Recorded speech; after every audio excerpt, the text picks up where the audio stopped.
Hello and welcome back! If you are new to Hello Kitty Island Adventure, this video is perfect for you. I am going to tell you everything you should do each day in the game. I genuinely want you to get the most out of this game, so if some of it seems too much, just know that it is all optional. Since there are so many things to do, I will start out with the most important things that if you are going to play every day, these should be your priority, and then I will slowly go down the list to the things that you can just do whenever you want that have no time constraint. You can just have a long, chill time with them.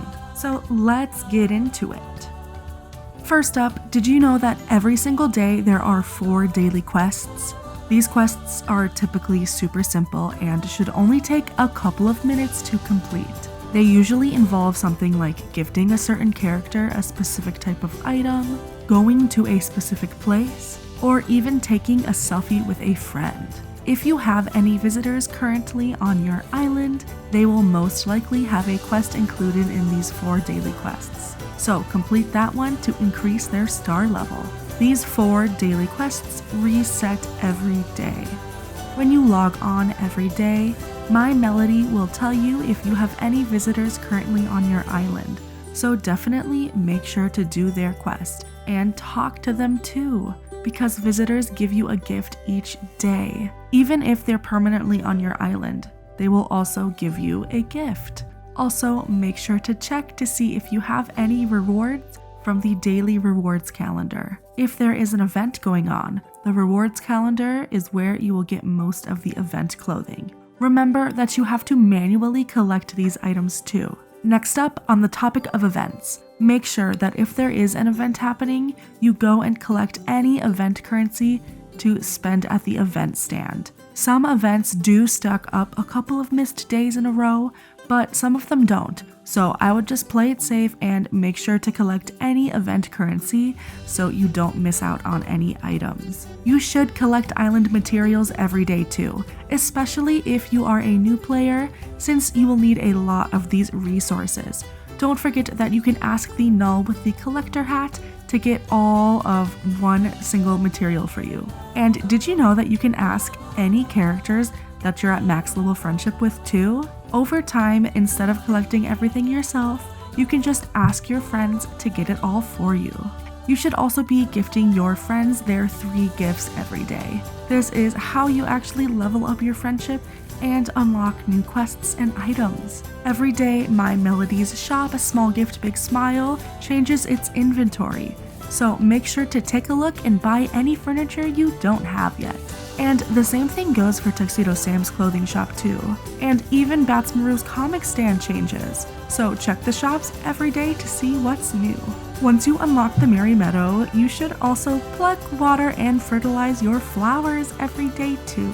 And there are some other small things you can do once a day as well. For example, if you have Batsmaru's companion ability, the gamer ability, you can play 1 minigame for free. So if you don't have a lot of game tickets, this is awesome. You can also ask Batsmaru to release some fish in exchange for some materials. You can do that once a day. So those are all of the main daily quests that you can do every day. And here are some weekly tasks that you can do. So there are actually weekly quests too. They reset on Mondays. If you have rejected multiplayer, the one quest called Adventure Together will not appear for you.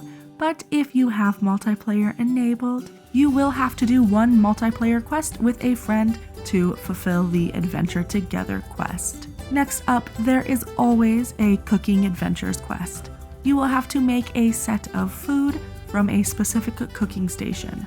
For example, if you have the Cozy Beverages Edition weekly quest, you will have to make a bunch of drinks from the espresso machine. Then there will always be an Island Explorer quest too.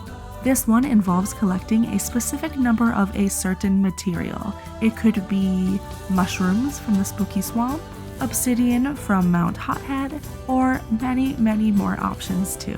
And lastly, for these quests, there will always be a special delivery weekly quest. There is a specific character that you must gift 9 gifts to throughout the span of the week.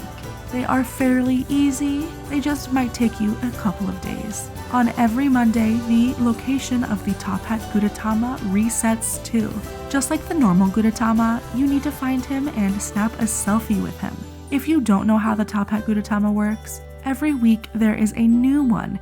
There are only 52 of these in total, and they are each tied to a different week in the year. So if you take a selfie with one week's TOPHAT Gudetama, this one will never appear again for you, even the next year it is scheduled to come. And every Thursday, a new set of traveling visitors comes from Thursday to Monday. So every week on YouTube, Shorts, or TikTok, I actually post a weekly schedule that contains the TOPHAT Gudetama location of the week and which visitors are currently traveling for the weekend. It also will have any really big things like updates or birthdays. So for the visitors, make sure you've got a cabin set up for them. And speaking of birthdays, if there is a birthday quest to be done, you should prioritize doing that, since they are actually limited time as well. They appear about 2 days before a character's birthday and disappear a few days later. You honestly get super cute items when you do them, so I recommend doing them as soon as you see them. And every week as well, this isn't required, but you could spend some time crafting and cooking gifts for your friends if you are trying to raise your friendship level with them or get their collector hat. I do have a huge video about gifting if you need any help, so please check that out. And lastly, here are some other things that you can do that do not have any specific time frame. First off, complete any quests that you have. You might get some friendship quests, some around the island quests, or some island mystery quests. Some of these take multiple days to complete, so it is nice to get a head start on some of them. But remember, this game is not a sprint. Feel free to take as long as you want with the quests. If you are looking for more things to do, you can always look for the rest of the critters or fish to complete your collection. Each biome has different critters and fish that appear during different times of the day. And each minigame also has some rare items as prizes, so you can try your luck and see if you can get them. The Nordic furniture specifically can be pretty tricky. Also, if you're missing any recipes, you can try out some new recipes in any cooking station. And lastly, you can always decorate cabins. This is one of my favorite aspects of the game, hands down. I love making little themed cabins that aren't even just for the visitors, but I do love making a good visitor cabin. So I'm pretty sure that this isn't even everything that you can do in the game. I barely even touched on multiplayer. So comment below if there's anything that I forgot to mention. Also, are you new to the game? Let me know what platform you're playing on and if you are liking the game so far. So thank you so much for watching, and I will see you in the next one. Bye bye!